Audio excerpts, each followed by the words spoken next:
Panorama Político. Panorama Político. Roberto Lobo. Roberto Lobo.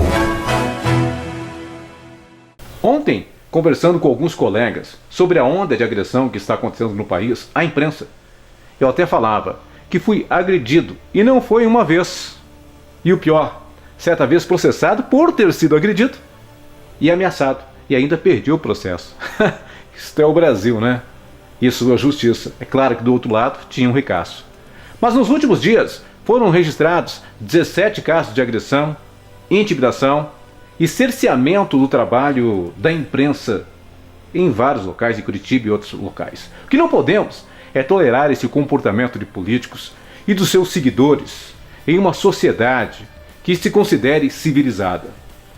Mas, enfim, a gente conversando, quando meu celular deu um alerta de nova agressão, agora o Ciro Gomes, candidato a presidente, deu um pescotapa no Arthur do Mamãe Falei.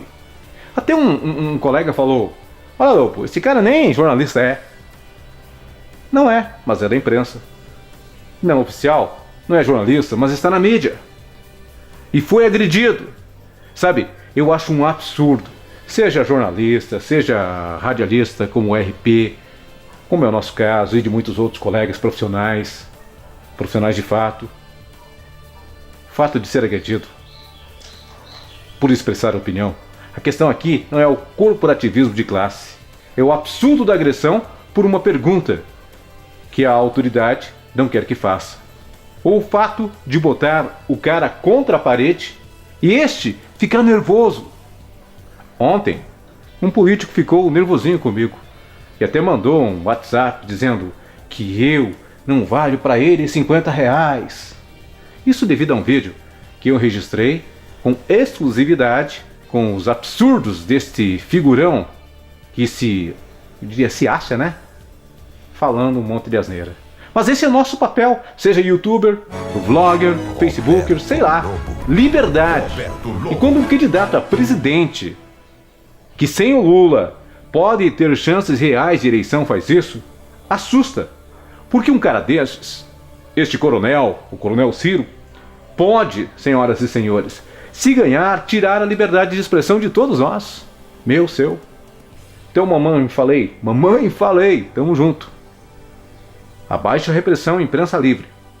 Agora, além do Arthur, no dia da showmissa do Lula, começaram uma série de agressões aos colegas de imprensa.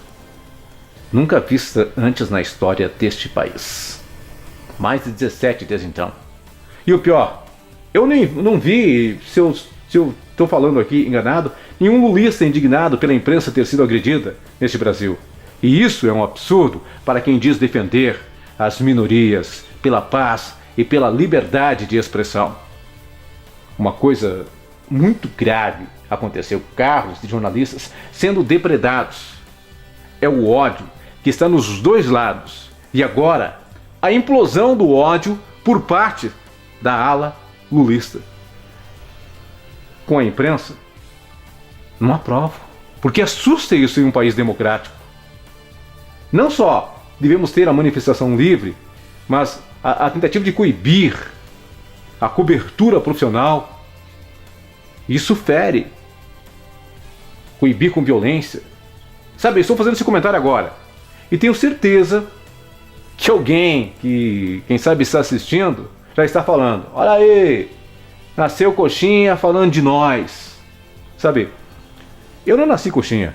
Fui líder estudantil, presidente de Pastoral da Juventude, presidente da Pastoral da Juventude Estudantil, CAEG e outros tantos. E quem viveu essa época sabe que os movimentos eram-se muito ligados ao PT. Ainda são, mas naquele tempo mais ainda. Já votei no Lula em seu primeiro mandato. E tenho bons e inteligentes amigos petistas que eu respeito. Agora, o que não pode é o clima de ódio estar se espalhando. O clima de ódio envolvendo os seguidores, os militantes do PT e de outros partidos. E líderes, chegando ao cúmulo do Ciro Gomes dar um tapa em um youtuber só porque fez duas perguntas. Que, aliás, na resposta, ele, o Ciro, acabou mentindo. Negou que não tinha falado, o rapaz provou com vídeos que tinha, que ele realmente falou que o juiz Moro ele receberia a bala e que não deixaria prender o Lula e coisas desse gênero. Eu tenho um lado, mas não sei se nessa lama toda que está a política não seria melhor até não ter. Deixar a lama rolar, não é? Essa lama terrível que estão envolvidos boa parte dos nossos políticos. Sabe? O que não pode é só puxarmos o saco dos poderosos, do poder. Aí eles montam em cima da imprensa livre, que se torna fraca porque não opina. E imprensa sem opinião é um Brasil sem esclarecimento. Nós temos que fortalecer a imprensa e cobrar dos políticos. Sim, para dar o mínimo de segurança, para que não sejamos agredidos ou até ameaçados moral, psicologicamente, quando, por exemplo, um político sem moral vem dizer a este ou aquele que ele não vale 50 contos de réis, não vale uma bala perdida. Isso são ameaças. Bom, quanto ao Lula, ele está na cadeia. Mas, gente, o Lula representou durante muito tempo a esperança de uma nova política. A grande falha, para quem entende um pouquinho que seja de política, e olha que ao longo dos mais de 25 anos de profissão, 25 anos que trabalho na imprensa, rádio, TV, jornal, como profissional de mídia, 15 anos foram convivendo com editoria política, editoria profissional de política, muitas campanhas.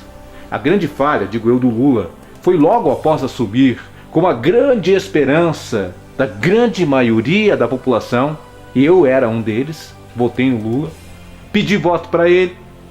Sabe, a grande falha foi Lula fazer a política como era feita antes. Foi ele entrar no jogo dos caras. Ele que poderia de fato, como disse Obama, ser o cara. Poxa, ele ficou junto, se abraçou com o PMDB, que dispensa apresentações ao Temer. Hoje, por exemplo, se qualquer lulista chegar e falar para mim: "O cara, você é coxinha, você defende o Temer", que não é o caso, eu posso olhar nos olhos dele e dizer: "Não, cara, quem defende o Temer é você. Quem colocou o Temer na roda foi você, não eu. Haja hoje para tanto ontem. A campanha mal começou e o pau já está comendo." Isso posto, quero desejar para você muita paz e muita tranquilidade, até mesmo ao discutir política. E não ameace ninguém. Ameaçar é feio. Vivemos em um país livre e as opiniões são também livres. Não faça isso.